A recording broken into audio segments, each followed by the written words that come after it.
As you know, words have power. They can cut you like a knife, or they can soothe your soul and also touch every emotion in between. Our next guest is a master of the spoken word, and he is brilliant. Brandon Leake is the reigning champion of America's Got Talent. Let's take a look at his work. On July 14th, 1996, an angel was brought to this earth. Her name, Danielle Marie Gibson, but I only know her as Puff. Her smile is as wide as the universe. Her eyes, they glimmer like the stars. She is my world and my sister. I, just 4 years old at the time, learned what it meant to love selflessly, for on days in which my strength was but knee-high, seeing her smiling face would make my soul fly. But on March 23rd, 1997, I've been ground-bound because she left Earth to go back home amongst the stars, right next to God. But I was left here to manufacture wings. Very powerful. Brandon Leake has a new mission. He's brilliant. And he joins us this morning to tell us all about it. Brandon, thank you so much for being a part of Start Your Day. Brother, I got to say, man, I'm just being totally transparent with you. I don't watch America's Got Talent. My daughter does.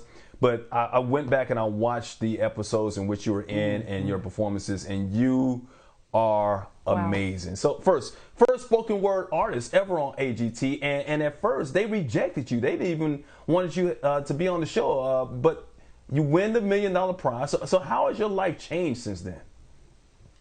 Well, first and foremost, thank y'all for the love. I do appreciate it. And since winning the show, I would say the biggest thing that has changed has really just been the opportunities that I have to show my art and to display it. I, as a person, have remained the same, which is probably the thing I take the most pride in. I want to know more about how this began, because there's something about you, everything about you. It seems so relatable, authentic, the huge smile, how you drew us in. I want to know more about your sister, and if you think about her often, and what if, but where did this start? So spoken word for me started in middle school when girls finally started to look cute to me. And I didn't necessarily have the confidence to go talk to them. But I would say my real birthing into spoken word began my sophomore year of college. I was playing basketball at a Division II collegiate institute, and my best friend had been killed. And I just needed an outlet. I needed something to be able to share my emotions through and with. And I had always written poetry. I just never shared it with the world. So I just turned back to the page and, through a couple of Google searches and YouTube searches, found artists like Rudy Francisco, Michael Bournet, Janae Johnson, and was able to find a home in this art form. And, you go through a lot of trauma throughout the course of your life. And for me, from, the death of my sister, the loss of my grandfather, the myriad of other things I've gone through, I was able to take those types of pain and turn them into poetry, and then therefore into healing. Brother, I feel your emotions. I feel your passion. Like I said, I went back and I watched every single one of your performances, and every one of them touched me. The one about your deceased sister that we just played there, black men being killed in our streets. The one you're talking about your absent father not being in your life and how that affected you, and you wanted to be a good father as well. But like the absent dad really touched me. I actually teared up listening to that one. Is sharing your words like that, how difficult is that? Or is it therapeutic for you to share your words?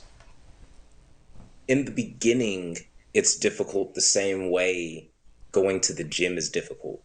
It's a muscle that you have to work out and practice and continue to use. But the more you do it, the more comfortable you get with it. And not only that, but you realize that a lot of what you share ends up being not just therapeutic for yourself, but for the people who are listening. Like, I've never met you a day in my life until today, but the fact that a poem that I wrote about my life experience could resonate with somebody else like yourself, who lives in a different area of the world, who also, has different life experiences. That's the power of what words can do. Amen, Brandon, I want to talk about vulnerability. People like you who've mastered this craft, and you probably say, well, you're a work in progress. Amanda Gorman, all of you who speak to us, the vulnerability is not an easy thing to break through and do that. You mentioned you were on the basketball team, which, a lot of masculinity, I'm sure. How was it received in the beginning? Oh, it wasn't, because I didn't share any of it, because I knew how it would be received or perceived. It's cool to be a rapper and be a basketball player. It's not cool to be a poet and be a basketball player, because there's this attributed softness or whatever to poetry or spoken word. But for me, I've learned to shed that type of persona or reality that people try to put on it, because there's nothing stronger than conquering your own inner demons, or coming to a healthy resolve so you can be a better person. And for myself personally, that's what spoken word has allowed me to do. It's allowed me to become a healthier, better person. You mentioned girls and realizing, okay, there's something there. And I wonder, because we're so used to toughness and what a black man's supposed to be, and as you mentioned, it's cool to do this but not that. Does this openness and this availability, this emotion, does that speak to success in relationships, all relationships, I guess? Yeah, I would say it can, if one can learn to do it healthily, because there's also, I would say there's an unhealthy realm where people can prostitute their pain for applause and for adoration, where they can take the worst parts that have happened to them and then share it with the world, just so that way people can, give them kudos for what they've gone through. And I think that the healthy medium is being able to do it selflessly, not selfishly, I would say, is the healthy medium. Wow. Brother, keep on speaking your truth. Your woman likes it. You got a beautiful baby girl. You look, and it's I got a son great coming what in you're August. doing. Oh, Look at nice. you. Congratulations on that as well. Keep it Yeah, we coming, love man. that. Keep it coming. Keep those families happy. Yeah, but you and other poets, Sharon brought up Amanda Gorman, who did the inauguration poem. You guys are painting a verbal picture for not just our people, but society for years to come. 30 years from now, they can listen to some of your poems and have an impact, or have a very vivid thought of what was going on in society right now.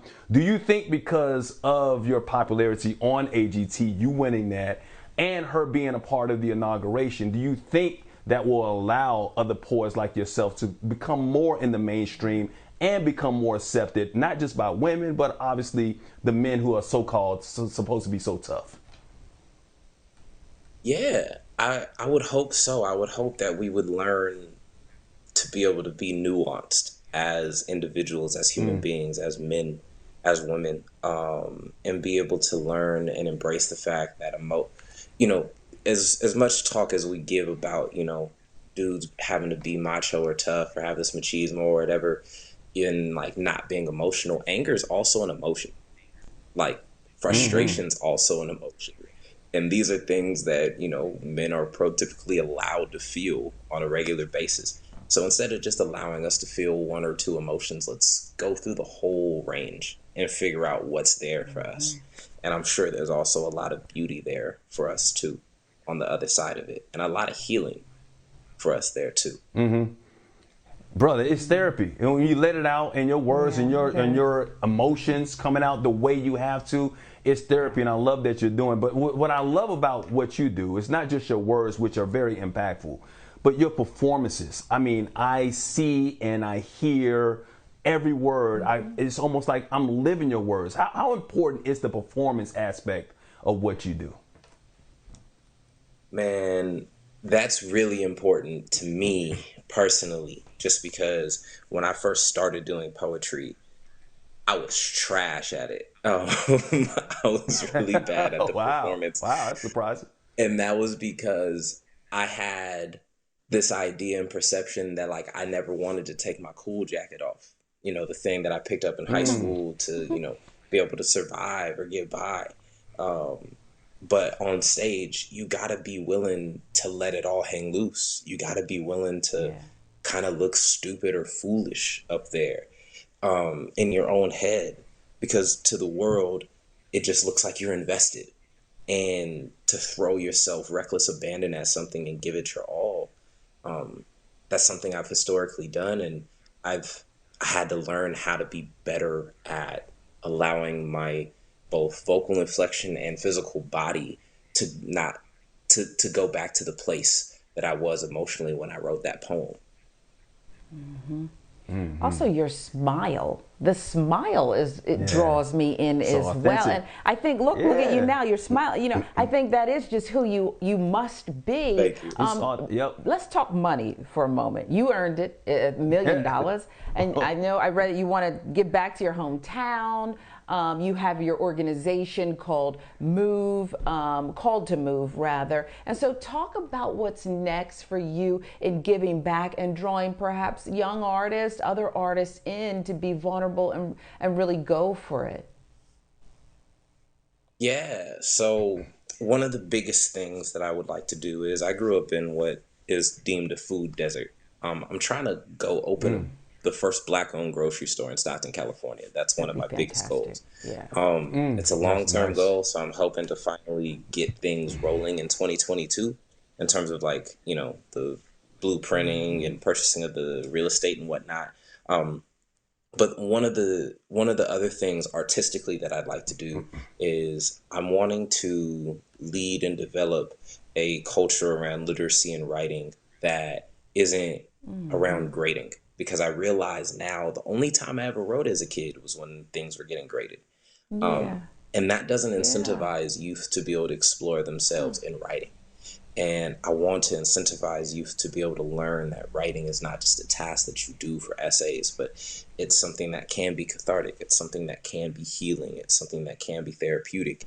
And by going to these schools and running these workshops that I created called Dreamers Workshops, and helping them be able to goal plan and set and develop a dream pattern for themselves. I hope that I create another generation of writers that will find passion in it just for the sake of writing.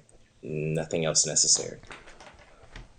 Beautiful, man. Authentic. I didn't know where Sharon was going when she said, let's talk money. I thought I was going to have to remind her that you got a woman already.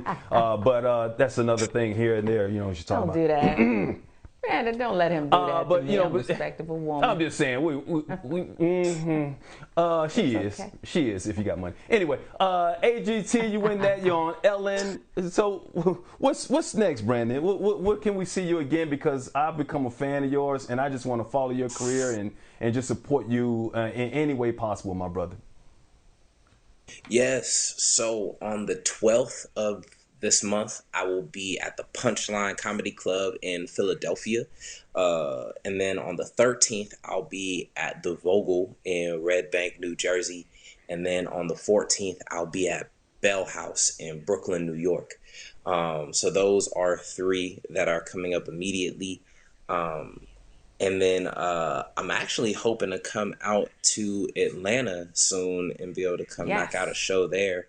And whenever LA finally gets its act together and starts opening things up, I will definitely come swing your way too, my brother. Oh, we open. All right, well, look here. Sharon, I need one day when he comes back, he's going to have to give us a poem for start your day or something, start something, just something. I can give Maybe you a when poem he comes back. now. Oh, really? Yes, Okay. take us out. We got it. Go ahead. We here. Take us out. Cool. So being a native Californian, I got a poem that was inspired by the late, great Nipsey Hussle and his song entitled Loaded Bases. So here we go. The time is coming, we need to get into formation. The block is hot and my folk, they catching cases. But ain't no time for that. I tell them that they need a little patience. I'm praying to God that they embrace it with these loaded bases.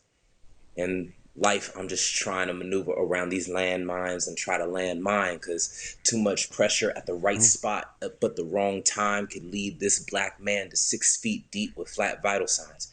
While me and Nightingale just trying to avoid hell or jail cells, and we won't fail.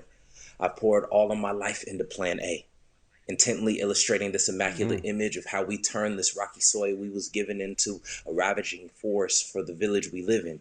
No more surviving, we living. With this excess now we given.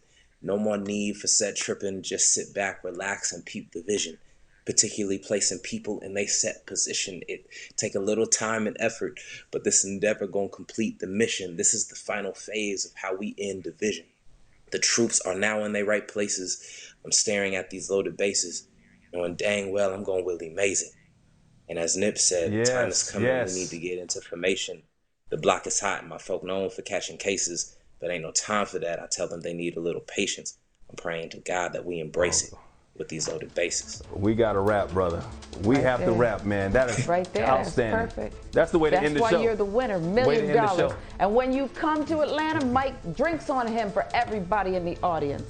We love you. Thank you, Brandon Leake. Tomorrow, start your